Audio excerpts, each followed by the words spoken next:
There. It was. It used to be. We'll open this meeting with the Pledge of Allegiance. I Pledge allegiance to the flag of the United States of America and to the republic for which it stands, one nation, under God, indivisible, with liberty and justice for all. Thank you, everyone. We'll give Larry a chance to get set down now. Now it's time to get here. Okay, unfinished business or correspondence, Karen? Oh, nothing. You have nothing, okay. So we'll start by looking for a motion to approve the minutes of the meeting dated January 24th, 2023 as presented. So moved. Right.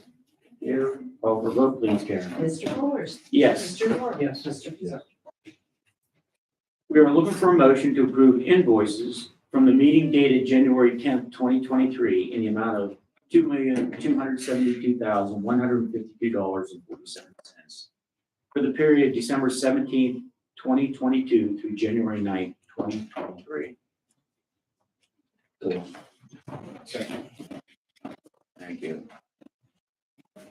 Okay, call for vote, please, Karen. Mr. Fullers. Yes. Mr. Moore. Yes. Mr. Yes. Fuller. We are looking for a motion to approve invoices in the amount of $1,919,044.78 for the period January 21st through February 10th, 2023. So moved. And call for vote on that, please, Karen. Mr. Fullers. Yes. Mr. Moore. Yes. Mr. Fuller. We're looking for a motion that the actual gross payroll in the amount of $279,168.54 be approved for payment for the period January 15th through January 28th, 2023. Second. Call for vote on that, please, Karen. Mr. Fullers. Yes. Mr. Moore. Yes. Mr. Fuller. We are looking for a motion to appoint Kelly Williams of Reynoldsville to be Jefferson County's representative on the Headwaters Resource Conservation and Development Council for 2023 and 2024.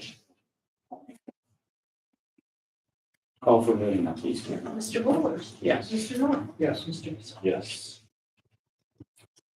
We are looking for a motion to execute a termination agreement and mutual release between Jefferson County and Tyler Technology Incorporated for a sales quote termination and the client's access to the software and Tyler's obligations to implement, support, update, and maintain such software.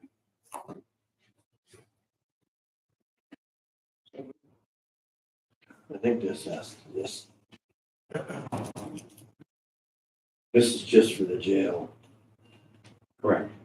You know, we have other Tyler Technologies stuff, so I think it has to be just for the jail software or something. Does that make sense? And my motion accordingly. Second. Okay, do we want to reword it now and just go ahead and give it? Go to spring, okay. Yes. All right, thank you for that.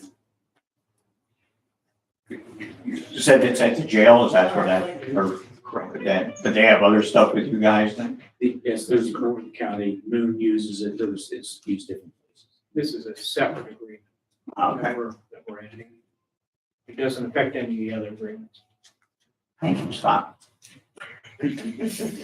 Okay, we are looking for a motion to approve the following projects for payment as submitted by the hotel.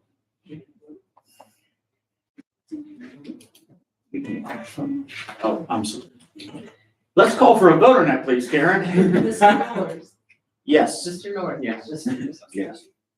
Now that we've voted, we will look for a motion to approve the following projects for payment as submitted by the Hotel Tax Committee. Weather Discovery Center, the ice wall for $7,500. Watershed Journal Regional Authority Book Fair, $1,150. And Hotel Tax Committee County Recreation Maps, $13,406. So Thank you. Call the vote on that, please, Karen. Mr. Fullers. Yes. Mr. Moore. Yes. Mr. Fuller.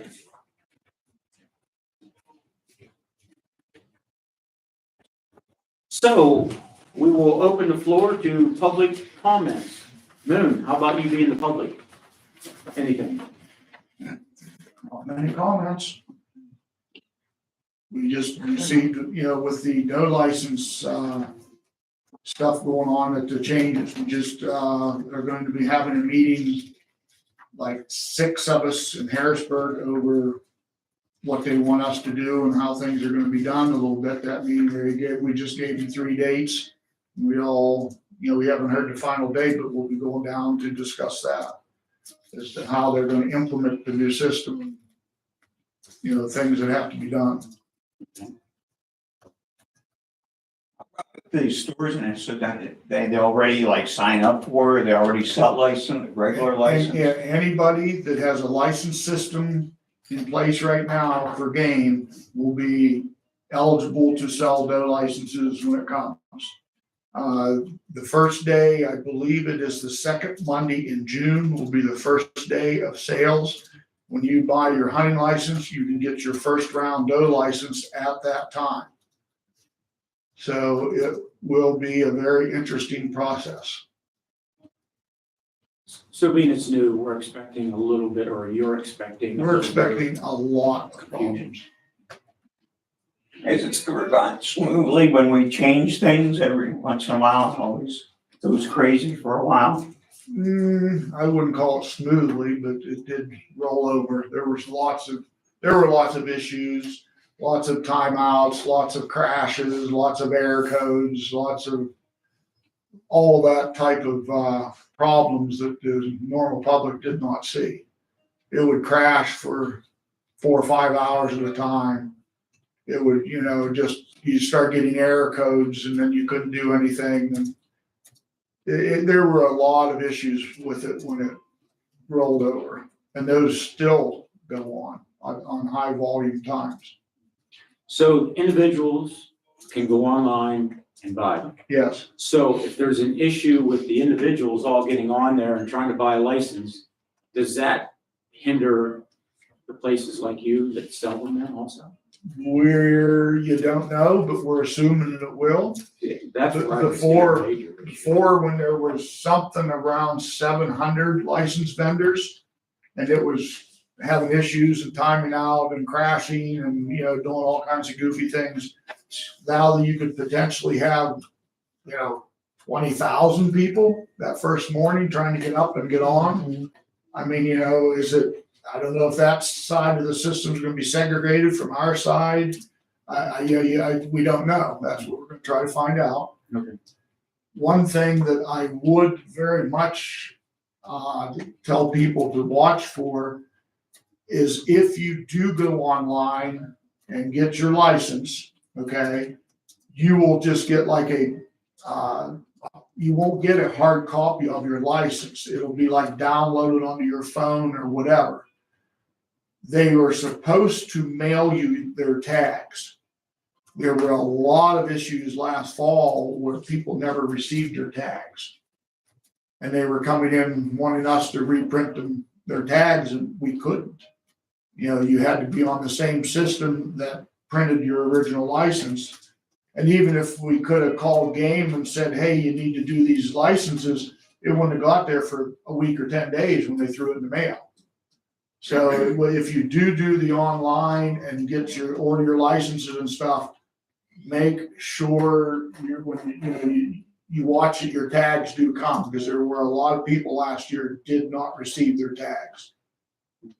We helped probably 4 or 5 different ones down here.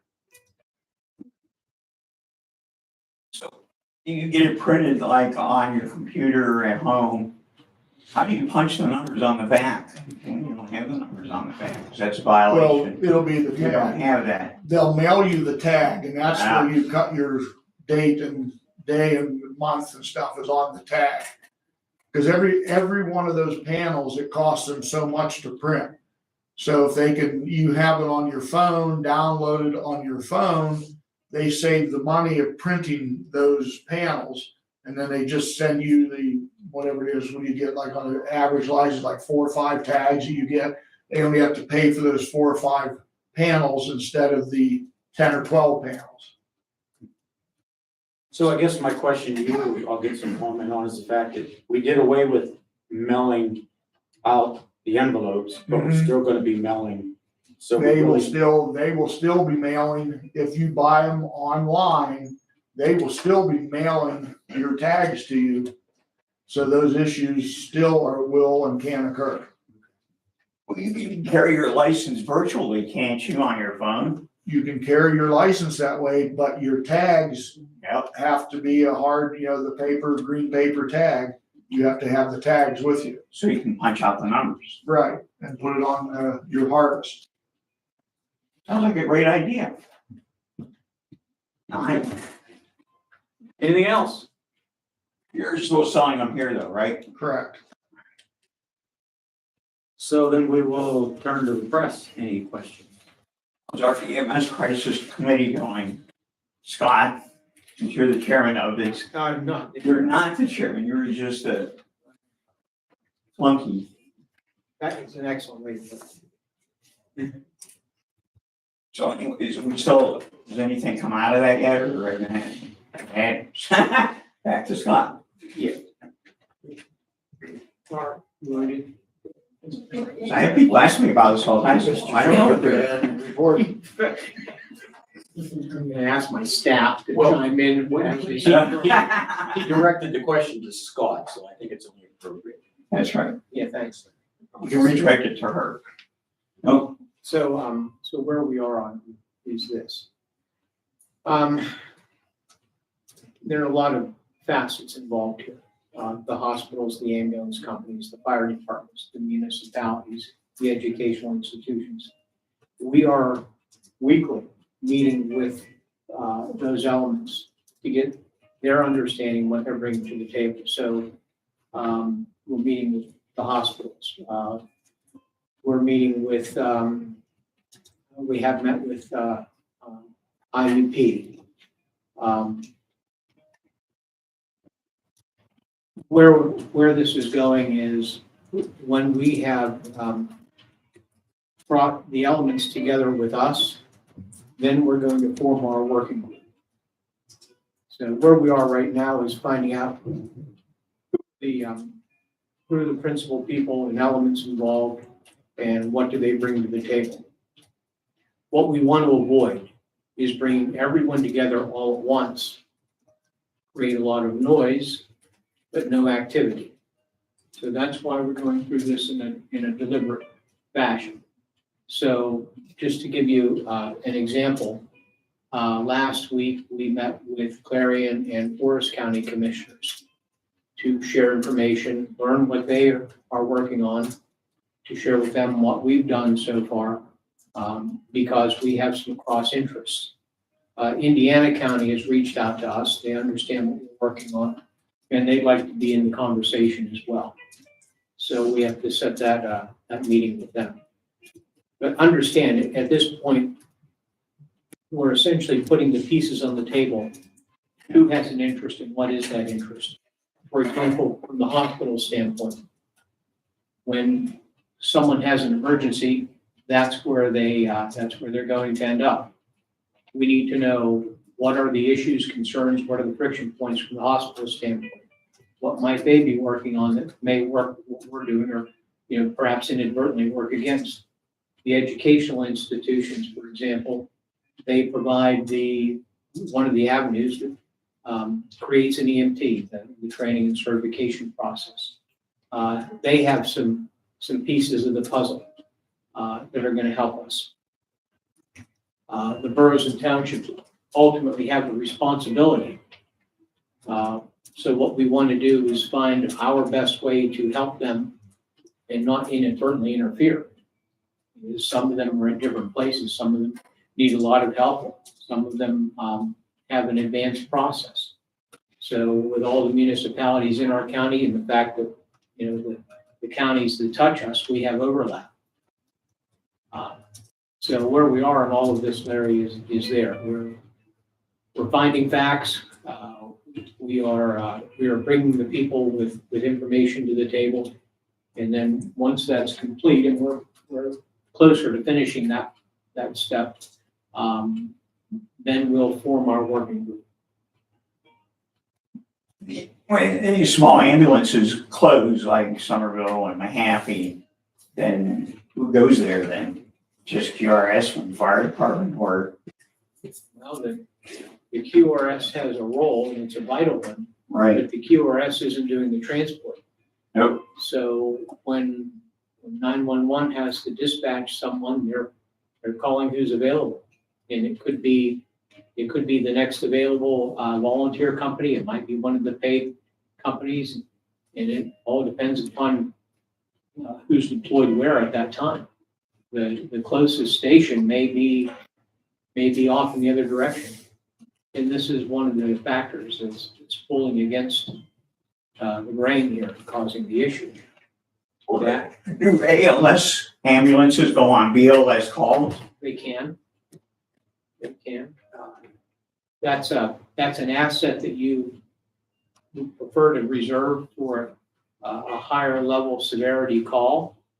But if it's ALS or nothing, it's ALS. The problem with doing that is they might be on something that doesn't merit a higher level of severity, and then they're engaged in a different direction when ALS services may be needed elsewhere. So these are all the things that we're trying to balance. What a mess, huh? Yes. Gentlemen, have anything to add to that?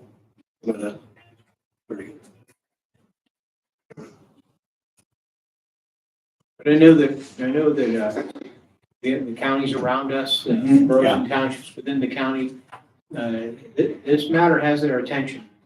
And we're looking for the right way to help them bridge the gap.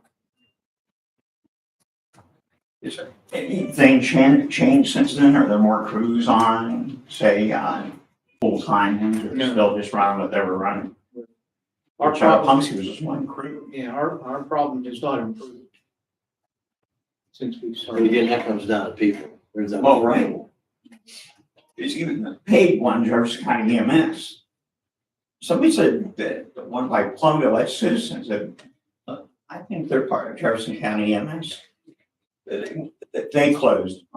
I can't see that happening. It doesn't mean, I guess anything's possible, Yeah, I can't say. I mean, being in Indiana County, I was, right? Well, that's a long ways from your house. yeah, I happened to be going through Plumville the other day. It looked like there was activity there. Yeah, when I went by too, just a couple weeks ago, it would look like that they're still there. I don't know, And I can't that say. makes it sound like bad when it's close that, but hey, you never know. Since you guys had conversations with some other county commissioners, does it seem like regionalization is kind of what everybody's leaning towards, or is that more just them looking to see if you guys already had kind of solutions that they could maybe pull from? I don't think we've evolved to the point to say we're leaning toward regionalization. I don't think any option is off the table though. Certainly have to look across municipalities and in some cases across county lines. Because our services go outside the county, other county services come into the county. Is regionalization in the cards, Alex? It may very well be. I don't think anyone is adverse to that if that's the answer that makes the most sense for the people.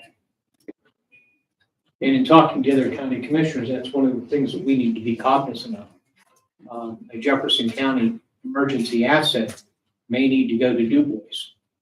A asset from Clarion County may need to come to Corsica. So we do have to look just beyond our immediate interest. And the other commissioners recognize that too. And I actually think it's something that's happening now. I mean, we hear from Du Bois, the Clearfield area, that they've come to Punxsutawney. I mean, so it's things that's happening. The issue that Jefferson County has is no different than anybody else.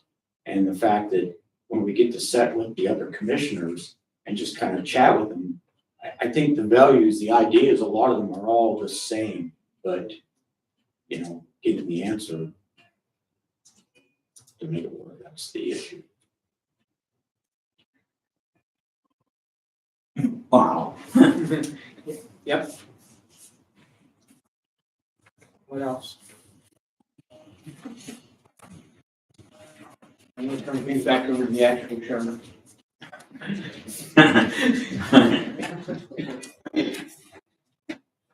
Any other questions? Save them for the next time. Okay. If we need to ask lots of questions. So then we will look for a motion that the meeting be adjourned. Thank you, Paul, for everything. Rollers. Yeah. Mr. North. Yes.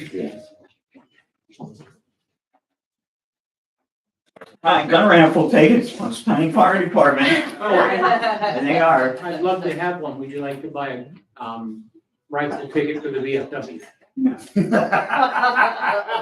thanks. Yes, I would be willing to compromise and do that if we can reach across the waters. Yes. Yes. Well, there, you see, that's very foolish. Yours, how much are yours? $10. His are 50.